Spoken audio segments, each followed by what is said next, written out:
Hello everyone and welcome to the Zelda Cast here on ZeldaDungeon.net. My name is Andy Spiteri, joined by Allison Aletha. What's going on, Al? How you doing? I'm doing good. As I said to you before the show, I'm kind of on baby watch. My sister, she's due tomorrow. She's like feeling some feelings today, so we're just keeping an eye on her and yeah, we'll see what happens, but obviously it's not going to happen in the next hour while we're recording this show. So, yeah, I'm here. If you need to dip and we need to do solo Spiteri, like that's I I'm highly for it. doubt that's where we're at, but like we'll see what happens. I actually did a solo Spiteri episode of Omega about 4 weeks ago. Like we just like everybody like nothing worked and like people were dropping out and I was like, well, I feel like we just pulled like an old show like not that long ago, so I was like, I don't want to do that. So I was like, Mhm. I'm just gonna sit down and I'm gonna talk for like an hour and change. And it was actually Mhm. kind of a decent show. So if you have to Oh, go, okay. Al, if you have to go, Yeah. I did a solo Spiteri show on the Zelda Cast once, and I think I reviewed Cadence of Hyrule. And I remember Moss coming to me, and he was like, "That was a good episode, but never do that again." That's hilarious. Yeah, It's don't do like, that oh, anymore. okay, thank you. Sorry. Yes. Well, yes. Congratulations to the Aletha clan here. If maybe we'll have some news by next week's show. I don't know. Oh, we should definitely by next week. She's very like get this baby out of me. So I'm sure we'll have a baby by next week. All right. Well, just call her Auntie Al. Okay. Well, yeah. We have some engaging questions to talk about here today. You know, we were kind of like I woke up today and I was like, uh-oh, Al, we record an hour. What do you want to talk about? And so we didn't really plan everything. Disclosure, like I just had like a really busy week. I was also playing a ROM hack for Omega, so like my free time was like non-existent. Hmm. But that's okay because we're gonna break glass in case of emergency, and we are going to answer some daily debates from our amazing Zelda Dungeon rating team. So yeah, we're going to be doing that. A couple of things that I do want to get into before we start here, Al, and I think that this is what we should do first. Okay, um, I'm riding an unprecedented wave of momentum, a man of the people, Al, because 2 weeks, 2 weeks in a row, the people have come and been like, you know what? I agree with Andy. I saw a lot of Oh people yeah. last week being like, you know what? I like the stylus controls of Phantom Hourglass, but if you don't, I agree. You can't play it. Even I think we even got Mossies to co-sign on that. I don't think he did. I think well, maybe he No, did a he little bit. did. He totally did. He Oh disagreed wait, with a he lot was of like, other stuff, but he yeah, he that's right. co-signed on that. Hmm. Now, again, I don't want to go as far as to say like I'm the people's champion or anything like that, but I am a man of the people, Al. I um I just sometimes like so both weeks we've had topics come up where like I personally am struggling to see like what you are telling me or what other people are telling me just based on how I feel about this certain thing that makes sense totally in my brain. And one of those things was like giving a one to something when other aspects of it like are exceptional and do well, and I just can't wrap my mind around that. But some people were agreeing and being like, I love the stylus controls, but like if you don't like controlling Link, then I can understand giving it a one and a zero. And I still can't get behind that. I still can't wrap my mind around that. But to each their own. These things are based on everybody's opinion, and your opinion just is different from mine. Therefore, it's wrong. But like, I just have to accept it. What was the other thing? The other thing was the A list, B Oh, list, which the you need A to list. go. Yes, yes. Because in my brain, it makes sense that if somebody's in a lot of movies, that they're an A-list actor, but it's not about that. It's about like the sale of the movie and like the what exactly the role is and that kind of thing. So that's what makes them more like, the home name that people will go to see a movie for. That's what makes them the A-list. So that that part made a little bit more sense to me after I like dug into it a little bit and had it explained to me a little bit better. So like I'll give you that. But like last week, I don't know if I still can't agree with you or wrap my mind around it. But that's okay. We're just different people. It's fine. What do you think this week I can be right about? I don't know. Is We that don't know what possible for our the daily three-peat? debates are yet. We'll see. I had to gloat a little because like almost every week I get someone, and usually it's Corey. Go to hell, Corey. Happy birthday, by the way, but go to hell, Corey. And usually it's just like people are just coming at me for something I said, and so the weeks where they don't, and the people come to my side, okay, I'm just like, we got to talk about it.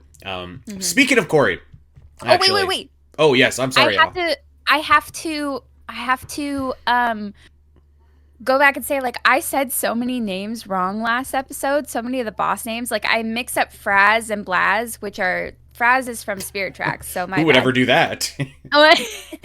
And then also I said, instead of Cubus Sisters, I said Krobus Sisters. Krobus is a character from Stardew Valley. I just need, like, I'm apologizing for that. I'm a host of a Zelda podcast and I'm messing up the boss names, but like I played that game so often that I feel like I felt so confident that I was like, this name just popped in my head. That must be right. So I apologize for that. Do you want to hear a really old story about the early days of the Champions Cast? Sorry everybody, but this is we'll get to the show eventually. But so the very early days of the Champions Cast, it was just me and Taylor hosting the show. And Taylor had, I don't know if you remember, he had that gimmick, and if you're listening out there, buddy, I love you, but you know this was dumb. He was like, the Wind Waker is the worst Zelda game. Yeah, do you remember that? I remember that. Okay. And so we were discussing that, and we were talking about the final bosses. And I was still like new, like this was within the first 6 months, right? And so like I'm still, I wouldn't say I was as knowledgeable about Zelda as I am now. I mean, that was like almost 8 years ago. And I've played a lot of the Zelda games, so I'm still like kind of fresh for some of the games. And he was talking about the final boss and how it was bad, and I was like, "What are you talking about? That Ganondorf fight is amazing."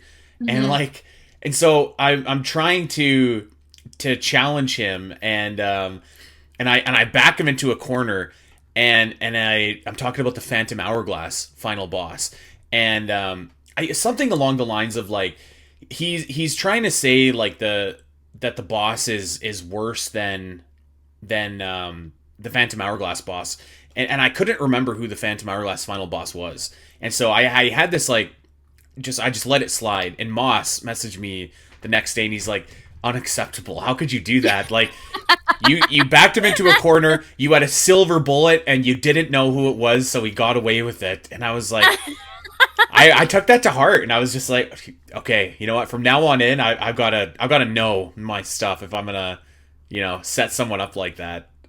I mean, so it happens, is the point. It does, yeah, it does happen, and that's so funny. And I thought for sure that Mossy's was gonna call me on some of those, but he didn't say a word, so that was kind of funny. But yeah, it does happen. Listen, this series is 40 years old. It'll be 40 years old in 5 months. And there are a bazillion games. There's a bazillion side games. There's like spin-off stuff. And sometimes it all just, especially like the older you get, like I feel like back when we started when I started on this podcast, I like could recall stuff so much better. And ever since I turned 30, like I just kind of like everything just flew right out of my brain as soon as I want to talk about it. So I'll look it up before I start talking about it, but I was like, this is Phantom Hourglass. I beat these bosses like quite recently. I know their names, and so yeah, it just happens. My God, when I started this podcast, Al, I was 30 years old. Yeah. I am turning 38 in like a month. Like that is crazy to me. Speaking of time and how it creeps up on you. Yeah, it does. What was I going to say before? Oh yeah, I remember what I was going to say. Speaking of Corey Richmond, go to hell, Corey. I actually meant to release this like a lot earlier. Today, Sunday. I know everyone's listening to this on Monday, but yeah, if you are an ultra tier member of patreon.com/SPNet, the highly anticipated sequel to making a Silmarillion movie is coming out today. Okay. And I'm not gonna lie to you, there were some moments where the Zelda Cast hung on the brink of a wire as Al and I were butting heads Oh. about the direction of these movies. Mandos almost came between the Zelda cast, but we prevailed. Yeah. I mean, I think that was enhanced. That moment was like enhanced by other outside factors. But uh it was just so funny because initially when you're talking about the first part of the movie, so this episode's been out so we could talk about it, and you like didn't include Mandos's curse at all. I was just like, what is going on? That like drives the whole, like it has this outlying like effect on everything that happens in the Silmarillion, and so I was just like, how could you not? And then of course I just kind you're of like right, went with it. but like I think to me like the Oath of Feanor is that, and like I think you can almost say like the Oath of Feanor and the Mandos curse are like almost the same thing. Just They are told, almost the same. yeah. So like for me, I was like the Oath of Feanor is that really important narrative that drives it. When I think for you, you were like, well, it's the Mandos. Yeah, the point in general, I think, and maybe he doubled up. Tolkien, maybe he doubled up with the oath and the curse, is that oaths and curse actually have power in this world. Like extreme power. Like even in Lord of the Rings, Frodo curses Gollum in the end, and that's how Gollum dies. So it's just like it has such a hold, and the oath and the curse together, like they really shape a lot of the stuff that happens because they uttered these like exacting words into existence, and so they're held to them. It's crazy. Can you imagine if like we could just curse people? I know, that's what I'm saying. It's like it happens so often in Lord of the Rings. I'm just like, wow, if you could just curse someone and have it actually happen, you know? Do you have anybody you'd curse? No, not in my life today. I feel like maybe there's been points in my life where I've like had somebody I really truly would curse, but yeah, not today. Allison wouldn't do that. That's very good of you. I will limit myself to like people I like personally know. I don't know if I have anyone I'd curse either. Mm-hmm. Old Andy, when he started the Champions Cast, would have cursed somebody for sure. Yeah, we're just different people. Yeah. So yeah, that's going to be coming out today. Look forward to that. I'm excited to see what all the nerds out there think of this because I am the biggest nerd of all and spent a lot of time working on this. So let me know. I'm excited, yeah, for when we record our next batch of episodes. I'm excited. Me too. For that. Yeah, and that's coming up pretty quick as well. Okay, yep. Last thing I want to talk about really quickly. Why do I want to talk about this? Because it actually affects one thing that I'm looking forward to. But we had a godforsaken 45-minute Kirby Air Raid Direct the other day. I don't know what they talked about for 45 minutes. And you know what? Listen, I'm happy for the Kirby Air Raid fans. By all accounts, that actually seems like kind of a decent Kirby game. That was, back in the day. GameCube Air Ride or whatever? Yeah. It sounds like it was like an okay Kirby game. It was actually probably one of the only ones I've ever played, and it was so much fun. My brothers and I would fight over it. Well, you know what? So listen, I'm not here to say that I hate that this Kirby Air Raid game is coming. I think it's fine for all the people that are excited for it. But I'll tell you what I did hate about that, Al. The release date. The release date was November something. Oh. Indeed. And okay, I was just I understand the implications. The implication here is that either, number one, Metroid Prime 4 is basically coming out in December or it's coming out in 2026. And December is kind of like a mid-tier release month. Like, you usually don't put your your big games in there. I think Smash is like the exception to that. Other than Smash, I cannot think of a single December game that's been like a really, popular game. And I don't know. I read it and I was like, damn, there's like a decent chance that Metroid Prime 4 got delayed. And I was just like, gosh darn it. I don't know if it got, I don't know if, because they said 2025, right? They did. Back in April. Yeah, and it still says 2025, like right now. I wouldn't say, I wouldn't feel like it got delayed, but it is. Oh, no, because it's a highly anticipated Metroid game. I was going to say it's a Metroid game, and I don't mean that, like, in a negative way, but maybe it's, like, not their A-tier, Oh, I don't think it is, yeah. And like, yeah. But I thought it was cool, like, all signs were pointing to Metroid in November, and I was like, wow, that's giving it a real good shot, like, releasing a B-tier game in, like, an A-tier spot, Mm-hmm. And I think like Yeah, I guess Kirby Air we'll. Riders is a B tier game too, by the way, releasing in an A tier spot. So I'm just like, God damn it, they give it to Kirby instead of Metroid. I Ugh. wonder. I wonder because I feel like the GameCube Air Riders was a. Sorry, I don't know the exact name of the game, but like was popular enough and people were so stoked that there was going to be another addition to this when it's been like I don't know 20 25 years since the last one or since the initial one. So maybe they're banking on that and putting it in the November spot.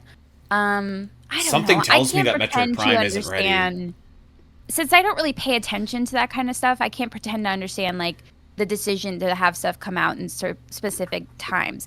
I think Catherine was when did Dread come out? Was it October? It was October. Yeah, so Catherine was telling me she thinks that Prime 4 will come out in October because Dread came out in October. That's her It's not guess. going to happen. Pokemon's coming out in October. Oh, that's true too. But Yeah. like early October, right? I think it's like mid October. I mean, generally speaking, like there's one game that they release per month. Like there's typically not two. Like Okay. very, very rarely. And like October is coming up like really, really soon. So either way, I was just kind of like, Mhm. ugh, when I saw that, which is too bad. But on the plus side, Al, last week we were talking about Hollow Knight Silksong, the fabled Oh, yes. game that never has a release date. Now all of a sudden it's coming out in like a week A and a week. half. Yeah, Yeah. it's just like what? I, It was so funny because I totally forgot that that was also happening. I had like kind of a whirlwind week, and so I just forgot that a lot of stuff was happening. A lot of stuff was being announced, so I forgot about the Silk Song stuff. And then people were in the break room being like, "Oh my gosh, that's coming out so soon!" And in my brain, I'm like, "This is the Zelda Dungeon break room. They're talking about Age of Imprisonment." So I was like, "That's." I was like, "What? When did they announce that? What are you guys talking about?" They're like, "Oh, Silk Song." I was like, "Oh, okay, whew." And I was like. That's what happened in my brain because nobody said Silk Song. They were just like, it's coming out so fast. So I don't I know. It was kind of I'm funny. And then panicking. Like I I was know. like my plan was to play Hollow Knight for Inspired by Metroid before Silksong came out, and now I got to Oh, cram it. yeah. And some people, I think Corey was even saying like, oh, now I got to finish Donkey Kong because this Yeah. game's coming out like right around the corner. Shout out to my brother Colton, who is a big Shovel Knight fan, and he's been waiting for Silk Song forever. Hollow Knight. And Hollow Knight, sorry. You just And Sam did the same thing last night. She called it Shovel Knight. well, he's got a shovel. Anyways, so he's a Silk Song fan. So I texted him in the middle of like that night, and I was like, "Hey, did you hear the news about Silk Song?" And he's like, "Well, you told me it's coming on the Switch, right?" And I was like, "Yeah, I told you that months ago. It's coming out on September 4th." And he's like, "Oh, my girl ain't gonna see me for the whole month of September." So he's really excited about it. Yeah, shout out to Colton. I'm excited too for Silksong. Yeah. I think it's gonna be great. All right, let's talk about this. These Zelda questions here, Al. Let's get this going. We have an amazing writing staff over on ZeldaDungeon.net, and they have put together another show for us here. We thank them for doing this, and we Unknowingly. thank them for giving us all of their creativity. And we're gonna leech off of it, and we're gonna start with Jared Eubanks, my man, who I hung out with in the airport with for a couple hours. Yeah, we met Jared this year. That was fun. Yep, Jared, very cool guy. And Jared asks, which decade of Zelda was the greatest? So side story, Al. Gooey and I were doing the Zelda Cast XL, and someone asked like what some of our favorite episodes of the podcast were, and I went like right away to that one where it's like ranking each year by Hmm. like by Oh, yeah, release that and was a stuff. good episode. I thought that Yeah. was a great episode, and this question reminds me of that a little bit. Yeah. I had one come to mind right away, but what about you? Um, so like there's definite contenders, right? Like the '90s has to be maybe one of the front runners. You've got A Link to Yes. the Past, you've got Ocarina of Time, Hmm. you've got Link's Awakening, but the 2000s. I mean, like look at that decade. We're talking Majora's Mask, The Oracles, Minish Cap, Twilight Princess, but the 2010s is also just like stacked. Skyward Hmm. Sword, Breath of the Wild. If you want to be cheeky and count remakes, Ocarina of Time 3D, Majora's Mask 3D, Wind A Waker Link Between HD, Worlds, A Link Triforce Between Heroes. Worlds, not Triforce Heroes, uh, Twilight Princess HD, Hmm. I have to say the The 2010s, Link's to be Awakening honest. 2019. 2019, yeah, like eight. No, not Age of Calamity. I think if you want to, I think if you want to include that, and even like say like, hey, those original like Link to the Past and Zelda NES and Adventure of Link like are all available on the Switch online. It's got to be the 2010s, right? So I was gonna go with the 2010s. For me, like I feel like you could put this in two different ways. Like for the series as a whole, for the whole community and the fandom, maybe the 90s were probably the best. But for me personally, so like Zelda's always been a part of my life, but it's been a focus since the 2010s. Since like 2013 is when the Zelda became like the Zelda series Yeah. came back into my life and remained a focus. And not only that, like me personally, I joined Zelda Dungeon. I was there from beginning to end for the hype of Breath of the Wild. I was there for like every year there was a new reboot or release or something coming out at that point, and it became like the pattern. We were like, oh, Nintendo will give us something Zelda every year. And so for me personally, I feel like the 2010s were like the best, most like exciting. I was part of the writing team, so there was constantly news to write about. Yeah. That was definitely the best decade, in my opinion, for Zelda. For me Well, personally. yeah. If I'm putting like my own personal experiences in, I would say then 2010s also for sure. Like that's when I joined Zelda Dungeon. Really just kind of leveled up my appreciation and love for the Zelda series. So 2010s, but I think just on like game merit, you could say 2010s too. Like there was like you said, they're like yearly releases. Not all of them hit. Like Triforce Heroes and to some like Hyrule Warriors are kind of like yeah, but like other than that, it's like holy smokes, like Cadence of Hyrule, a crazy spin-off game like that we forgot. Like there was a lot of really good stuff that came out in that decade, but I think you could honestly make a pretty compelling case for like almost every decade. Maybe the 80s is like because you only have really 3 years in the 80s that you want that Yeah. you're ranking. And I don't think you're quite there in the 2020s yet. Although I mean, like we're more than halfway over. Like what do you think about the 2020 so far? Like really, you only have Tears of the Kingdom, Echoes of Wisdom. I think the unfortunate thing about the 2020s is that the 2020s started with a whole thing that like COVID, yeah, killed the momentum of like a lot of our love for Zelda, and not like that we hate Zelda now, but like you come off the 2010s and you have annual stuff coming out, and then you come into 2019 and you get that sequel is in development, announcement. And so we're like super hyped, left 2019 with that. And then you get COVID, and I feel like it just like took a lot of the stuff that we love from Nintendo, and it's not yeah, Nintendo's fault, and like brought it to a screeching halt. And then it was kind of hard to get back in. yeah. I feel like we're at the point now where like I think I want to say as soon as Echoes of Wisdom was announced, I want to say, okay, I feel like maybe we're getting the momentum back, because then Echoes of Wisdom was announced and released, and now we have Age of Imprisonment coming out, and so maybe we're getting back into the momentum. But I Don't feel forget like, the Zelda movie too. I think that'll be oh, one of and the the Zelda defining movie, things of this yes, decade. absolutely. So I think unfortunately something is gonna affect, and it's an outlying like, it's like an outlying thing that's nobody. It couldn't be controlled by anybody, but that's gonna heavily affect the 2020s, unfortunately. Yeah, I think that's fair. Okay, Skyward Sword HD though did release in the 2020s. Excellent game. All right, Excellent game. Nick Miller, what Zelda game do you regret missing out on when it first released?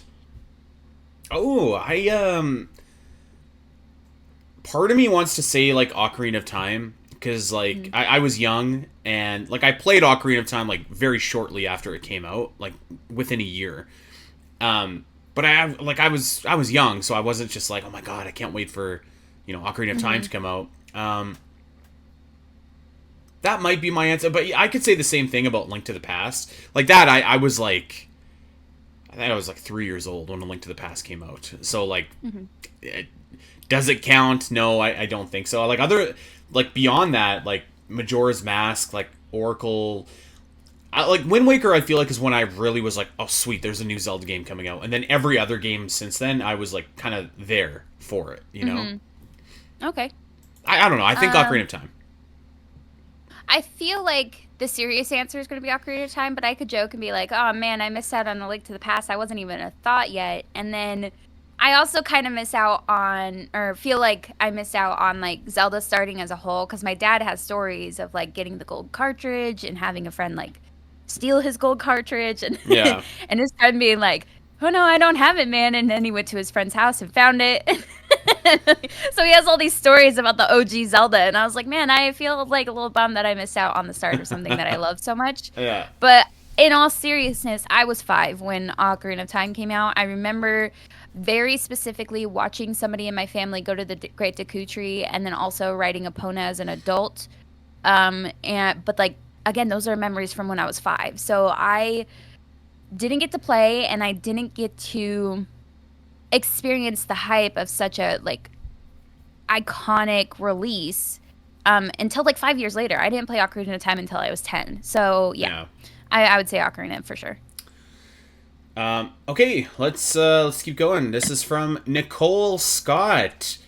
Shout out! I was telling Al I was listening to some Avril Lavigne before we started, so shout We out also to you, met my friend. Nicole this year. We We met a did. lot of new people this year. Nicole and I think we had like the identical musical like taste. It, Oh it yeah, was she was it was all into the wild. Linkin Park and stuff too. Linkin Park not so much, but like every single other band, like Green Day and like Avril, Hmm. and like, it was almost uncanny actually. Yeah. Which board game should inspire a modern Zelda tabletop experience? So really quickly, the hotel. I was telling Al. So Sam and I just celebrated our 10-year anniversary. So I love you, Sam, if you're listening. She usually doesn't, but just in case. And so we stayed at a hotel downtown to kind of like celebrate. We're like, it's our 10-year anniversary. And there was a tabletop convention going on in the hotel at the same time. So like there was all these like people with like their passes or whatever, like kind of coming in.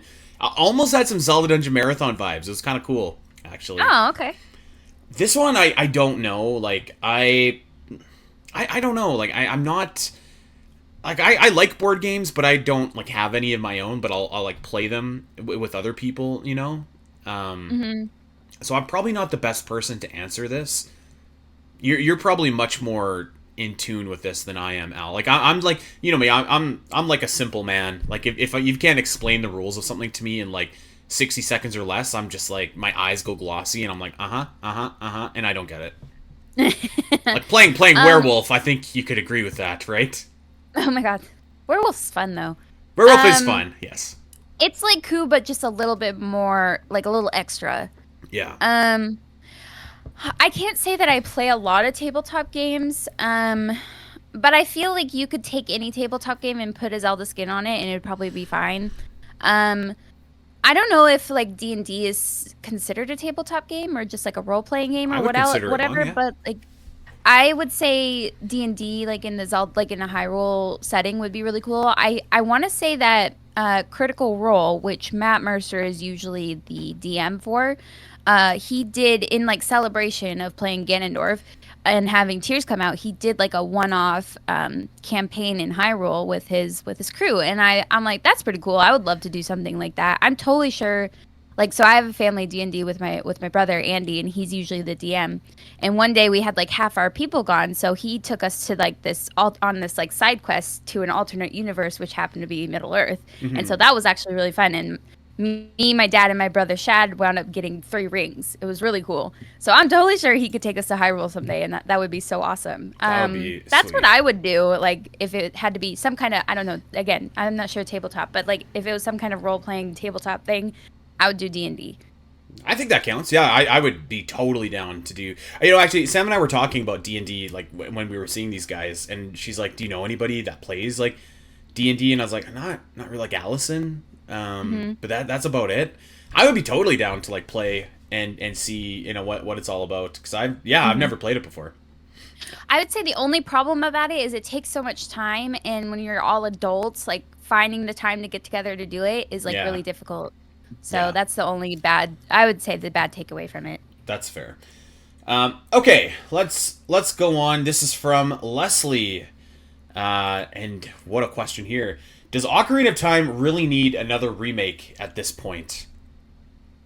I have No. I have an answer. Yeah, oh yeah. Okay. The answer is no. Like it Yeah. doesn't. It's That's what I basically would the think. perfect game. And 3D, Ocarina of Time 3D is really like the perfect game. However, I think it's going to happen, and I'm going to be excited. And I mean, listen, like if you're playing Ocarina of Time with like incredible visuals and like new like dual analog controls, like I think it's going to be amazing. And Hmm. yeah, so the answer is no, but like I think it's going to happen, and I'm going to be stoked when it does happen, even though we don't necessarily need it. Yeah.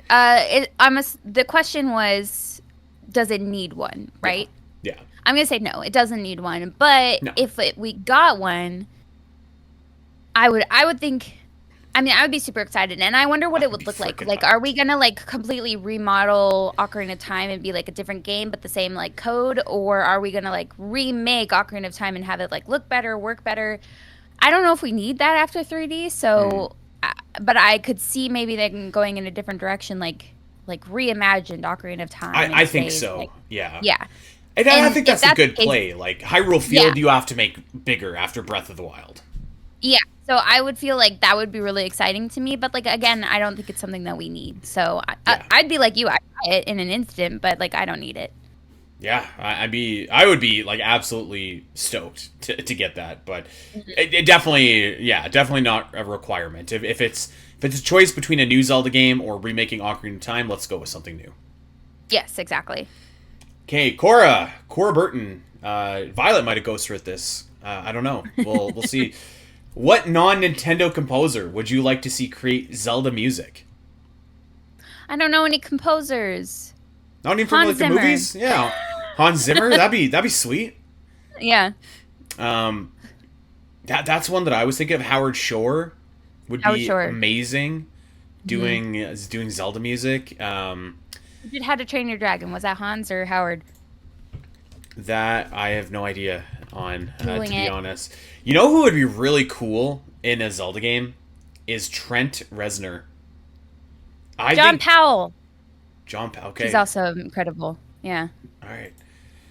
I really like the scores that Trent Reznor has done, like the front man for Nine Inch Nails. He's kind of like you'd want him to like score a Majora's Mask type of a game. I think Ooh, yeah. that would be really cool. I'm sure there's like so many other like great composers that we're missing. You know what? For my man, Doomino Crossing, Kenji Yamamoto, who does all of the Metroid Prime soundtracks, Okay. and Yeah. those soundtracks are like, I would say you could put those against any Nintendo game, like, and it's you have a case that this is the best soundtrack. That would be incredible as well. Hmm. Nice. I wish I really knew more about music and composers. I feel like I know those big names because they're attached to big movies. Mm, And then the first like fantasy thing that popped into my mind was How to Train Your Dragon. That is a very Zelda feeling movie series. So I was like, yeah, John Powell could probably do a really good job with a. Like.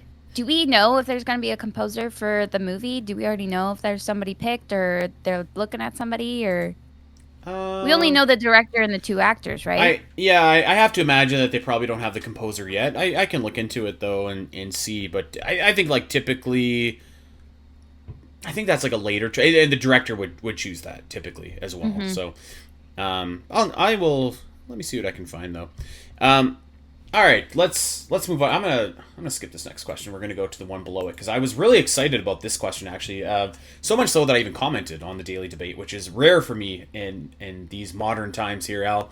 But this is from Sean, and Sean and I have like the same kind of like he is interested in Zelda as it pertains to like the real world, and so am I. So like we often have Hmm. like really the same kind of taste in our questions.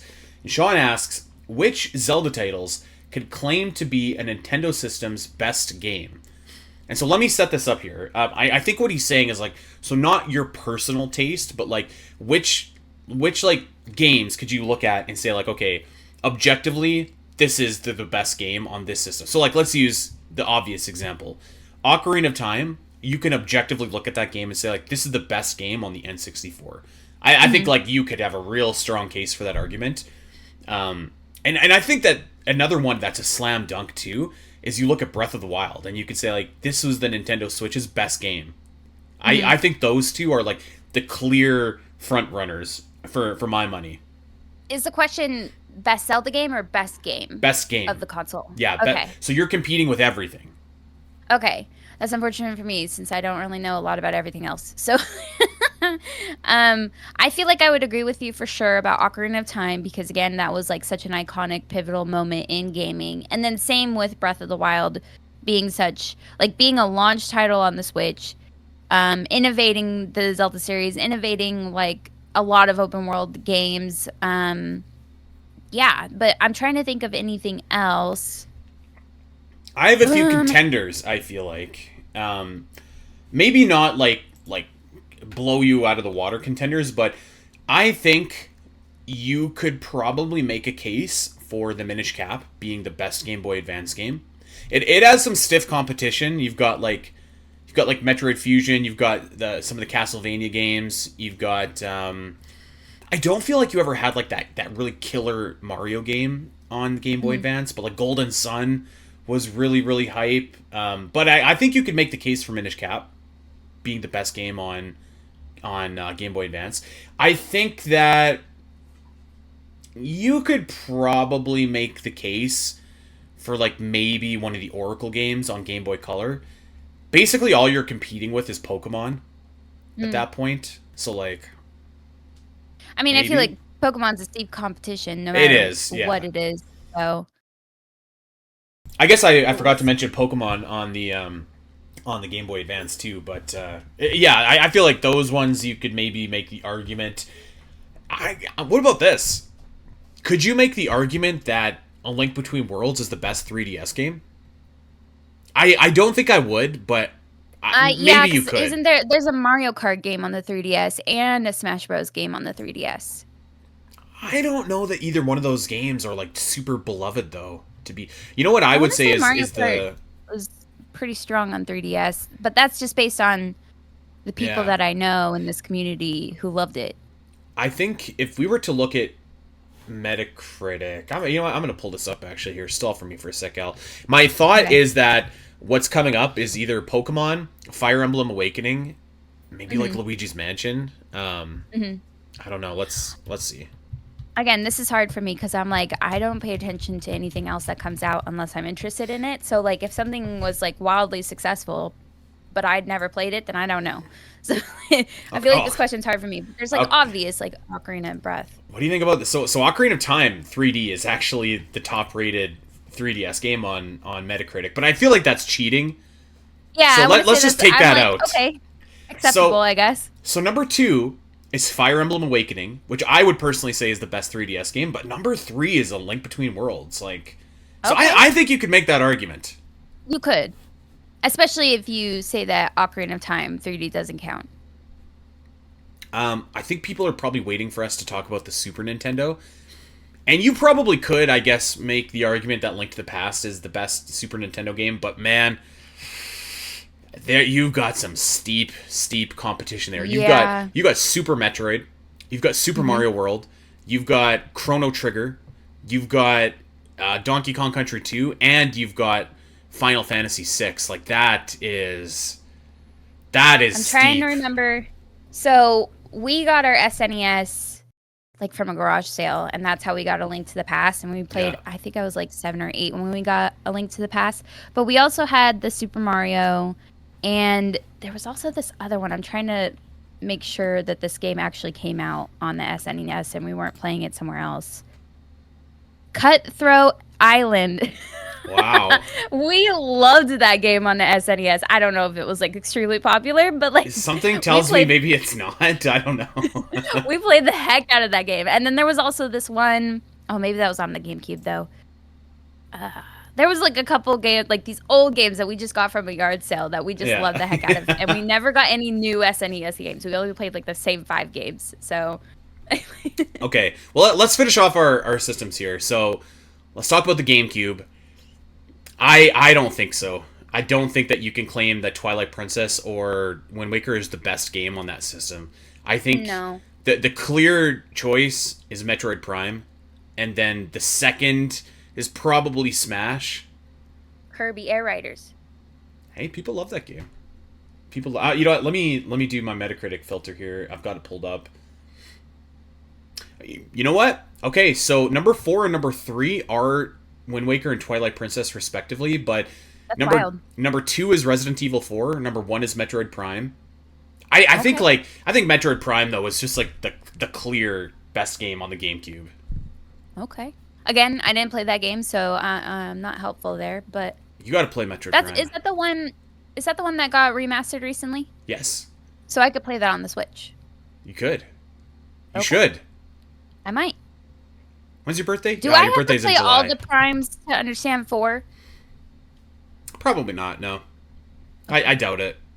All Or right. is it like Super Metroid where you just like, okay, Samus came to a new Yeah, planet and there's like a slipped down. prologue that Okay. will happen. I'm sure. Okay. What system haven't we tackled yet? The Wii. I don't think you can make that argument either. You know what though? Skyward Sword. I actually, you know what? I take that back. You could probably say Skyward Sword is the best game on the Wii. I do take that Oh, back. this is tough. We had a Wii, and I think the best game for us on the Wii was Mario Kart. And then I remember we got the Wii and it was for my brother's birthday and he got Twilight Princess specifically for the Wii. So we played that on the Wii. And then there may have been a Smash, I don't remember, but I know we There played was the heck definitely out of Brawl. Mario Kart. You know, I Yeah, think the Brawl, biggest that's right. competition on the Wii is Super Mario Galaxy because that game was Oh. incredible. Hmm. I think, and you know what, Metacritic. So Metacritic has Galaxy at number 1. It actually has Super Mario Galaxy 2 at number 2, and then Twilight Princess. How about this? Number 4, World of Goo. World of Goo. Gooey fame. I played World love of Goo it. actually, and it's a pretty fun game, I have to say. Mhm. And Skyward Sword is actually at the number 6 spot. So I mean, that's very typical for Skyward Sword being on a list. I feel like Skyward Sword is always like 6, 7, 8 yeah, on our best Zelda ever list. I'm gonna say maybe I'm conflating my personal views on Skyward Sword. I don't know if you could like. I think when you have Super Mario Galaxy there, just like a universally beloved game. Hmm. I don't know if you could say It's that hard Skyward to- Sword is the best. I agree. All right, I don't think we missed any consoles, but if we did, then whatever. I mean, the DS games are definitely not the best games on the DS, so we won't even touch those, as we saw last week in our definitive ranking. All right. Oh man, I totally lost my spot ranking daily debates. So here we go. This is from Aubriel Eastman. Which mask from Majora's Mask is your favorite? The bunny hood. Is that basic? Yeah, it's a little basic, yeah. But I mean, I love the bunny hood. So any way that I can move faster in a video game is like, yeah. you know, in Stardew you move pretty slow, but you could cook food that makes you faster. So as soon as I can like get some recipes, make myself faster, I'm all over it. And so like the bunny hood was so Yeah. I wanted it as soon as possible just so I could move faster. And it's cute. It's just like this cute little like bunny ears. Also, is it basic to say the fierce deity mask? That's basic. Yeah, that's basic, but like acceptable because like Yeah. obviously you work really hard to get it, and it's kick ass. How about this? Is it basic to say my favorite mask from Majora's Mask is Majora's Mask? No, I feel like that's a little weird because you That's don't get to meta. use it. Yeah. But they don't say that. I'm going beyond the limits here. My favorite mask is the Mario one on the Happy Mask Salesman's backpack. That's a good pick. I like that. Okay, let's do a couple more here, Al, and then we'll call it a day. So let's go to Sean here again with a great question. Should the reborn Master Sword have kept its gold etchings in Tears of the Kingdom? Does he mean like the parts like where you could see where it was broken before, but you could tell how it's been molded with the sacred light? I think so. Yeah. Because if so, yes, I think that looks so cool, and I wish it like stayed that way. I mean, you could very, very, very faintly see it if you look close enough, but like I want it to be more obvious. You know what? I'm gonna say no. Actually, I maybe I like it as an option, but like if there's no option, I think I just kind of want the classic Master Sword. You know. Hmm. So yeah, You wanna I'm gonna say know- no. What's kind of wild is I did so I finished up a 100% run through of Breath of the Wild with the Zelda notes like a month ago. Yeah. And I did the Trial of the Sword, and you do like three different like leveled, so you got like the easy, medium, hard, right? And each time you add splendor to the Master Sword. I find it so hard to believe, and obviously like when you consider going into tiers and you're like consider you didn't play the DLC. But you get that like max splendor of the Master Sword and it breaks when you go and fight Ganondorf for the first time. Mm. I just like hadn't thought about that until I did Trial of the Master Sword again, and I was like, oh dang, this is like the most powerful sword now, and it breaks on impact with Ganondorf. There you But go. oh well, Ganondorf is just OP, I guess. I guess. All right, let's keep going here. This is from Julia. How should future Zelda games incorporate hero mode / master mode? I feel like it's fine, like the way that it's done in Breath of the Wild and Tears for the most part. Yeah, you just turn it on and off Yeah. or whatever. I think it's in Echoes. I'm pretty sure it's like on Skyward Sword or something. Yeah, it is. Yeah. So what usually happens, I think, is you have to beat the game first, and then you get access to hero mode. If I'm correct, at least that's what Yeah. happens in Skyward Sword. Um, I feel like just let it be an option at the beginning, because there's some people who just like to play in the hard mode. I'm not one of those people, but I know that there are, especially with like Echoes. Is Echoes like available right off the bat, or do you have to beat it first? No, I think you have to beat the game first, and actually, I don't mind that. Like that, you have to beat the game. Like I think it encourages you to like replay the game. So Mm-hmm. I don't mind that option actually at all. I do think that maybe you could just do like difficulty settings. You know, like right off the bat, like easy, medium, hard. That might be like something okay to do for for future installments. But other than Mm-hmm. that, I think that master mode is like okay the way, yeah, the way that it is. This says you could play Echoes of Wisdom in hero mode and can be enabled and disabled at any time. And I So I do I think do like that. Yeah. yeah, I feel like that's the way to go.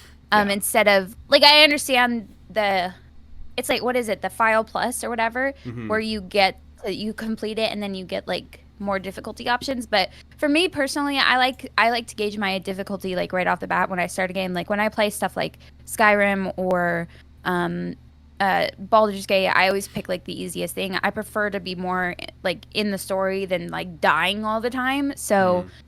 I think just having it as an option right off the bat is the way to go for me personally. Yeah, I'm usually like a standard difficulty. Like I don't want too easy, but I don't want like ridiculous either. You know. It Um, depends on the game. it depends on the game. Like one of my big critiques about Donkey Kong Bonanza actually is like every boss is like pathetic. Like it's Oh, super easy so you to wish you do. could. It's kind of like that with Echoes, where I was like, I felt like this was a little bit too easy, and maybe if I did it in hard mode, it would be a little bit more challenging. Yeah. Um, but yeah, when I play it, like, there's always like super story heavy games. Oh, like Three Houses. I like that game in a little bit easier mode, even though Hmm. because you could still strategize, but it's like I'm not taking forever on the battles, and I'm not losing anybody. Let's move on. This next question is from Evan. What features do you wish The Legend of Zelda would borrow from other genres? Well, how about this, Al? We don't even have to look that far. I'm looking at Pokemon. Okay? Hmm. Every Pokemon game that I can almost ever remember has like really kind of cool like post-game content for you to do. Hmm. Let's get that into Zelda, okay? Let's get that into Zelda. I think that would be just like such a natural thing to do for Zelda games. Hmm. That's one feature I think. What about you? The question is like, what other features from other games would we incorporate into Zelda? Yeah. Hmm. Oh no, I was gonna say, but then all of a sudden I was like, no, I don't want to do that. I was gonna say like having romance options, like you do in other games that I like to play. But then I was like, no, because it's Link. It's not just like it's not you.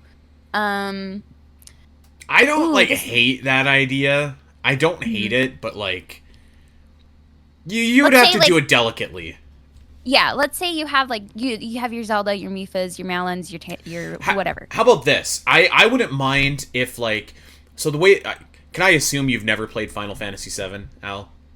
I've played Final Fantasy VII. Well, I played the first one almost all the way through.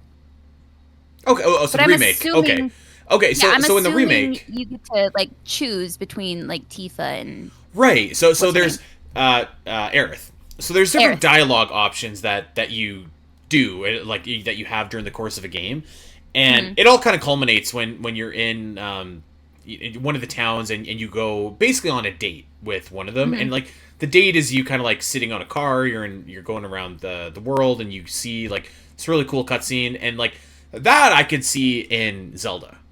Like Mm-hmm. I think that would be totally fine. Like nothing like Mass Effect where it culminates in a different way. Oh I yeah. think like I think like that would be totally fine for Zelda. I'm thinking of like okay, also Baldur's Gate like culminates in a different way, but like I was thinking like Stardew where you have like these different options that you could like or like and the cool thing is like the options are so versatile you could go any way. So like you could have your side-ons in there too if you wanted. I don't know. But like I just feel like it would be fun, but then I thought about it again like for a half second and I was like it's kind of weird when it's like an already established character versus like a role-playing thing where you're even though that's what Link is supposed to be, it's hard Yeah, to do that anymore because Link is his own character. So I it's think you can like, still do it. So for example, in Mass Effect, like Commander Shepard is a fully defined character, but you still have input oh, over like what he or she says and like what they do and everything like mhm. that. So it's just kind of like you're steering that character rather than I guess like projecting yourself, if that makes sense. If I wanted to keep going down the route of like cozy gaming or whatever, being able to like maybe farm some of the ingredients that you can cook would be fun. Maybe being a little bit more involved with the cooking, like the Tales of the Shire game that I've been talking about. It's a lot more involved with cooking and like how you prepare the dish is super important. I feel like that would be fun so you could get bonus effects maybe, not just like, oh, attack or oh, like defense, but maybe you could get like even like more enhanced meals. I think that would be fun.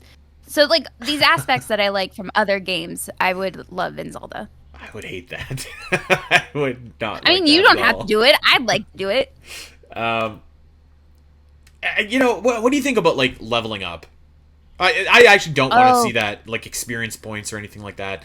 I would not want to see that in my Zelda games. I think an interesting thing that could happen is like maybe leveling up your combat style. Like let's say you kill a guy with your bow and then you could like increase your bow skills. That would be kind of cool. Kind of Or like like you Horizon with this with the skill tree you're yeah, with the proposing. skill Yeah. trees. That I feel like that'd be fun. Or like you cook a meal and you become like a master like chef and so your stuff gets an extra boosted bonus in the end because Mm. you leveled up that skill tree. I think that'd be cool. Or like Aloy's her like attack things that you get when you are leveled up high enough, she gets like these supersonic special attacks. Those would be cool. Right. Yeah. I don't know. I feel like after game content is the big one for me. I feel like that makes the most sense. Yeah, and you know what? I don't know what games do them, but like specifically for like any 2D games or maybe even 3D games that come along, put in a randomizer mode. Just like put it in the Hmm. game, you know? Like that should be a thing in Nintendo games, especially for like Metroid makes a lot of sense, but like put it in as like a Zelda game. Like why not? I was thinking about this the other day. So you know how like people will like hack the Zelda games and they'll have like mods and that kind of stuff, and Yeah. Nintendo doesn't like that. So with Baldur's Gate 3, and I keep talking about it because I just recently got back into Baldur's Gate 3. So there were people that were modding and hacking the game, and Larry and Studios were like, that's cool. Let's add it to consoles. So they've Yeah. added the mods to console, which you normally can't do. You normally have to be on PC to mod. So and then like even the creator of Stardew, he's like, yeah, I'm super into mods, so like here's Mhm. some stuff to help with people's mods. I'm like, why can't we incorporate that maybe into some Zelda games, some really creative stuff that people do outside of the, the parameters of the game, like help other My players get there by adding it to console. my theory is that Nintendo, like, because like so many developers are just like, oh, look at this cool mod, like this is awesome, it's promotion for my game, like Hmm. we're gonna support this. Like so many developers do that, big developers too, and I feel like Hmm. Nintendo is the total opposite. I feel like they view people modding their games as like an affront on their Hmm. creation skills. It's like, you don't think my game is good enough? We're gonna strike you down. It's Yeah, like, come on, man. they are super strict about it, and it's like, yeah, it's pretty Yeah, not it fun. sucks. Okay, Rod Lloyd, our man Rod asks, "Do you want Nintendo to remake more GameCube games?" I have a very specific game in mind that I would love to see a remake on, and it is not Wind Waker. It's not Twilight Princess. The game, Allison, is Eternal Darkness. Sanity's Requiem. Oh. They did wait, didn't they announce that or something at a direct, or didn't they talk about it? Or was that just you talking about it a few episodes ago? Maybe that was me. I don't It could remember. have been just you. This game was like really cool. It was kind of like Nintendo's answer to Resident Evil, but it was like psychological horror instead. It was really cool, and man, it would look wicked with a remake. And actually, you're right. Actually, I do think that someone, I don't know who owns the rights now to this game, if it's Nintendo or not, because like it was made by a developer named Silicon Knights, and they went bankrupt. But Huh. the game I feel like is like wicked for back in the day, and like with modernized mechanics, it would be really really cool to see that Mhm. game. What can you rephrase, like, ask the question again? I'm trying to understand the phrasing real quick. Do you want Nintendo to remake more GameCube games? So, for example, like Paper Mario and the Thousand Year Door got a remake. Mhm. Metroid Prime got a remaster. The both Zelda games on the Wii U got their remasters. Mhm. Um, I don't know about a remake personally. Oh my God, that was terrifying. So I am watching us on Twitch, and an ad for The Conjuring popped up right on the side of it, and it had like all the jump scares, and I was like, why? What? That was Dang. terrifying. That was so distracting. Anyways, I'm trying to remember all the stuff that we played on the GameCube. We mostly played the heck out of. It was kind of funny because our parents would like get us these consoles, but then like we were poor, so we could never afford to get games for the consoles. And Well, you could so rent the games thing, back in the day. That is a sad thing that we don't have anymore. Oh God, Allison's frozen again. Jeez, here solo spiteri time, folks. Um, okay, hold on. I think she's back. I'm KL, back. I was lamenting about the lack that you can't rent video games anymore. What's going on? That's like 3 weeks in a row you're frozen. What's going on over there? I don't know. Maybe it doesn't like us recording for an hour straight. It's just like I'm sick of this spiteri guy. What was I saying? Oh, we played the heck out of the collector's edition of the Zelda games. So Yeah. I would love to see something, and I've been like pitching this for like the 40th anniversary, that you would put Wind Waker and Twilight Princess and then the 3DS remakes all on one to port them to the Switch. And I know that sounds bonkers and they'll never do that, but that's what I want. Because like they had Zelda 1, Zelda Why 2, don't they just put every Ocarina of Zelda game Time, on that thing? Majora's Mask, and a Wind Waker demo, and like a cool trailer movie for like the last like 15 years of, or not even 15 years, yeah, 15, 20 years of Zelda on that thing. And it was so cool. It was like you had so much access to all these games in one collector's edition. I don't see why you can't do that again. um, I mean, I can see why. You know what? And I will say that there's probably, I don't think like doing Zelda 3D All Stars is like impossible, but I mean like, yeah, you're talking like you're I'm talking talking like all the things that have been remade and people have bought multiple times. Like, why can't you just put them on a collector's edition and sell it for $40? because you could sell those games individually for like 20 We're bucks gonna each probably. Skyrim the heck out of these games. Yeah. I mean, that's the answer, Uh, right? Like I just feel like that'd be so smart. it would be really great for the consumer for sure. Yeah. Maybe And not so therefore, if much. if it's good for the consumer, you would have more consumers. Well, hey, I'm telling you the answer, but it's not a good answer, but it's the answer. So, Ugh, so lame. yeah, you know what? Can I throw a PS2 game in there as Okay. well? Ooh, I I like would, PS2 games. I would love, and I can't believe that this hasn't happened yet. Not even a remaster, but just like a Xenosaga collection. Okay, Xenosaga is like kind of the precursor to Xenoblade, and it's like this crazy space sci-fi borderline religious. It's a lot like Dune in a couple of different ways actually. Hmm. This would be like, why don't we have this collected and released on a Nintendo system? Like, what is happening here? Cosmos was in Xenosaga 2. Like, let's just make this happen, you know? Ooh.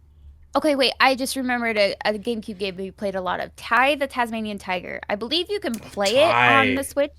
That Yeah. would be a really cool remake because it's clanky AF. So like that would be a fun series to remake. he was in the era of like everyone was trying to get a mascot kind of going like to compete with Mario. Like there was Crash was the most successful, but there was like Spyro, there was the Tasmanian Tiger, there was Jack and Daxter, Ratchet and Hmm. Clank. Like Yeah, that's true. You're right. Like the go-to mascot of the console. yeah, yeah, yeah. Hey, why not? I'm up for Ty Oh the man, we Tasmanian played the Tiger. heck out of Tie. That was such a fun game. Yeah. Okay, let's do one more, and then we're calling it quits, Al. And we'll end on a nice one. Which Zelda game has the best main musical theme? This is from Shaquille. Ooh, main musical theme? Yeah, so like yeah, just the main theme of the game. Um, I want to say Skyward Sword. I was gonna say Skyward Sword too. Ballad of the Yeah. Goddess is just too powerful. It's Ocarina of Time's theme though, I mean like that I is I would argue I don't think Tears could pull first, but I love Tears. Tears is probably second to me. I know it's not your favorite, but I think the Tears theme is like incredible. And I thought it was such an improvement to Breath of the Wild's theme.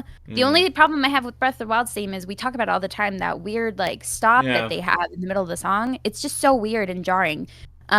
it But is I jarring. love Tears, and but Skyward Sword is probably just classic, iconic, incredible. You've forgotten a heavy hitter though. The Uh-oh. Wind Waker title theme. Wind Waker title theme is good. That's It's one of those things where in my mind I'm thinking like something that you hear often in the game, and you hear Ballad of the Goddess a few times in Skyward Sword, and I think you only hear like that title theme. You hear it in the title, and then you hear separate parts of it throughout the game, if that makes sense, because I think like Makar's prayer and medleys whatever are part of mhm. that main theme. I mean, to be fair, you don't hear Ballad of the Goddess during Skyward Sword either. I thought you did. I thought that was, oh, maybe I'm wrong. Either way, like I think like Wind Waker theme is incredible. I think I'm gonna say Ballad of the Goddess though. I'm gonna go Hmm. Ballad of the Goddess, Ocarina of Time main theme, Wind Waker main theme. Um, what's the main theme of Majora's Mask? I guess like is Clocktown the main theme? Does it have a main theme? Clocktown would be Uh, up there. yeah, if it's Clocktown, because that's what you hear throughout the entirety of the game. And you know what? I wouldn't pick it, but we should at least shout out the Realm Overworld from Spirit Tracks as well. Yeah, and I also really like the one from Echoes. The Echoes main theme is really like charming and sweet. I like that one a lot, actually. I like it, but I wouldn't say it's the best. I wouldn't say it's the best either, but it's a Yeah, good honorable mention. yeah, yeah. Honorable mention. I mean, to be honest, like, is there main themes that like aren't that great?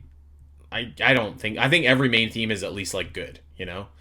I have another honorable mention. I think Triforce Heroes main Ugh. theme is actually so much fun. There's my answer. There's the main theme that's not good.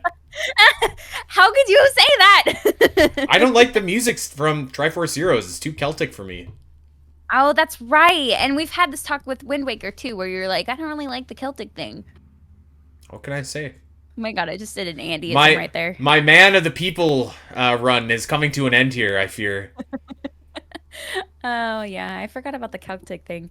Wow. Okay, anyway. Okay, it's fine in like you know small increments, okay? But like I want an entire soundtrack on it, and like I also have a hard time pairing like the music or like I guess taking away the music from like what you're doing in the game.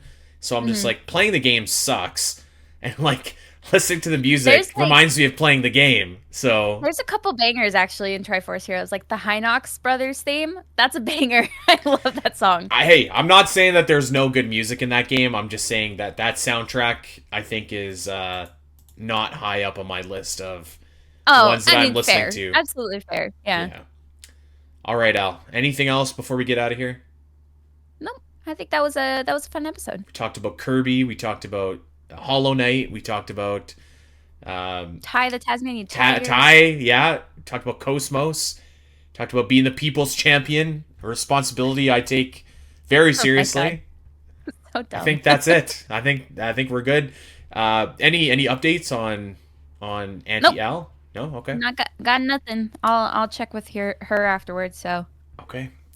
Thank you to our amazing writers for providing us an episode this week. When in need, break glass and do daily debates. So we thank you guys for that. All right, well, that's going to do it for us. We're going to get out of here. Thank you for listening, everybody.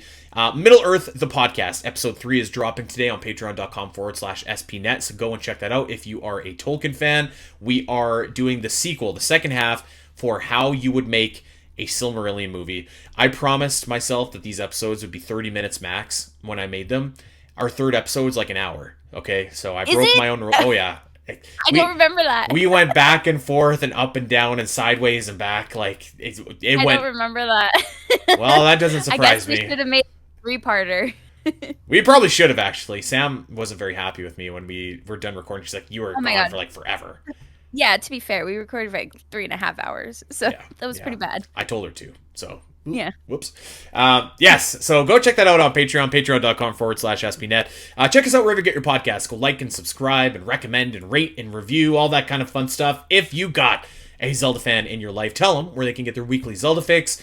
Give us a follow over on Blue Sky at Spiteri316, at Allison Aletha, at the Zelda Cast, and tune into Twitch. We stream these episodes every single week. Twitch.tv/ZeldaCast, or if you miss us, the entire episodes get uploaded on Zelda Dungeon's YouTube page as well. That, my friends, is going to do it for us. So, until next week, everybody, take care. Bye. Bye. Hey, everyone. If you enjoyed this clip and want to see more of the Zelda Cast, make sure to head over to your favorite podcast platform of choice and subscribe. There are over 200 episodes in the vault that will provide you with hundreds of hours of Zelda content for you to enjoy. You can listen to us when you're on a walk, fighting Ganon, trying to sleep, whatever. And if you want to see these shows as they happen, make sure to head over to twitch.tv/the Zelda Cast, where you can watch our beautiful faces talk about Zelda every single week. Don't miss out, and we'll see you next time.